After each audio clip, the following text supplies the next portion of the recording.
Hello, ഇത് philodendron Florida ghost. ഈ ചെടി കാണുന്നത് പോലെ ഇതിൻ്റെ പുതിയ ഇലകൾ ഉണ്ടാകുമ്പോൾ നല്ല ഒരു യെല്ലോയിഷ് ഷെയ്ഡ്, ഒരു വൈറ്റ് ഷെയ്ഡിലേക്കൊക്കെയാണ് വരുന്നത്. ഒരു ക്രീം ഷെയ്ഡായിരിക്കും. അത് കഴിഞ്ഞ് ഇലകൾ അത്യാവശ്യം നല്ല പ്രായമാകുമ്പോൾ പതുക്കെ ഗ്രീൻ കളറിലേക്ക് അത് നിറം ചേഞ്ച് ആവും. എന്നാലും പുതിയ ഒരു 2-3 ലീവ്സൊക്കെ ആവുന്നത് വരെ ചെറിയൊരു ക്രീം കളറിൽ തന്നെയായിരിക്കും ഉണ്ടാവുക.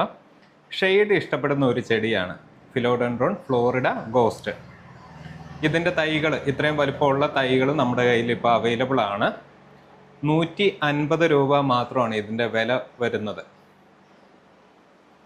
നമുക്ക് സിറ്റ് ഔട്ടിലൊക്കെ നേരിട്ട് വെയിൽ കൊള്ളാത്ത ഭാഗങ്ങളിലൊക്കെ നമുക്ക് വെച്ചു കൊടുക്കാൻ പറ്റുന്ന ഒരു ചെടിയാണ്. ഇതിൻ്റെ ഇല നല്ല വലുതാവും. അപ്പോൾ ആ വലുതായ ഒരു 2-3 ഇലകൾ ഈ ഒരു കളറിലുണ്ടാവും. ബാക്കിയുള്ള ഇലകൾ നല്ല ഗ്രീൻ കളറിലായിരിക്കും നിൽക്കുക. അന്നേരം ആ ചെടി കാണാൻ നല്ല രസമാണ്. ഓൾ ഇന്ത്യ ഡെലിവറി പോസിബിൾ ആണ്. അപ്പോൾ ഇതിൻ്റെ തൈകൾ വേണ്ടവർ നമുക്ക് വാട്സപ്പിൽ മെസ്സേജ് ചെയ്യാം കേട്ടോ. ഓക്കെ.